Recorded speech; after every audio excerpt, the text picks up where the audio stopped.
Hey guys, it's Brijette with San Diego Seed Company. Today we're going to talk in depth about seed starting. You may have seen our other videos on seed starting that were quick little intros. Well, today I want to elaborate on seed starting and what you can do to be the best seed starter ever. So, there's 3 common mistakes that people make when they are starting their seeds. Number 1, they don't use great soil. This is seed starting mix, also known as propagation mix. If you notice, it's great, light, fluffy, beautiful soil that allows for the seeds to easily germinate. It also retains quite a bit of moisture, which is important. You'll learn that later on.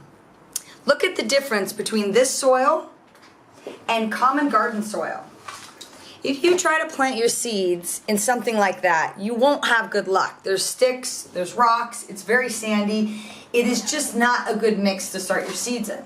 So you can pick up seed starting mix or propagation mix at any of your local nurseries. Walter Anderson, City Farmers, Brijette, all of those stores carry propagation mix or seed starting mix. So that's mistake number 1 that people make. Number 2 is they don't keep their soil moist the whole time the seeds are germinating. That is incredibly important. Seeds have to remain moist the whole time to germinate. So how do we accomplish that?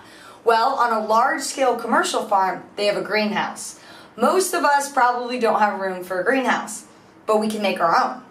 You can either buy a seed starting dome like this one. This basically acts as a mini greenhouse. It's going to keep in moisture, and it's also going to regulate the temperature inside. These are great nifty tools that you can get at any nursery or garden supply store. If you don't want to invest in something like this, you can also make your own greenhouse on a small level. This is basically a mini greenhouse where we've cut off a bottle and we've used it to keep the moisture inside this individual pot. You'll see we have a beautiful happy plant underneath there. This is a great way to recycle plastic, and if you're just doing a few pots at a time, this might be your best bet. So that's tip number 2, keeping the soil moist. On our farm, we use trays that we cover in plastic, which allows us to put water in the tray, and the 6-packs can soak up the moisture as they need. We have a greenhouse, we're very fortunate, but we don't have a high-tech watering system. So that's our way of keeping the 6-packs moist the whole time while they germinate. So tip number 3 is making sure you plant the seed at the correct depth.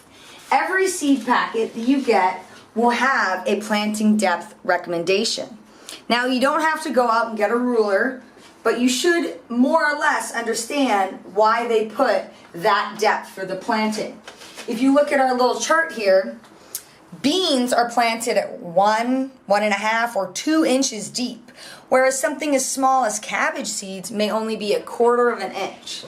Now, if you were to plant your cabbage seeds 1 or 2 inches deep, it probably won't have enough energy to pop through all of that soil. So that's why those planting recommendations are on those packets.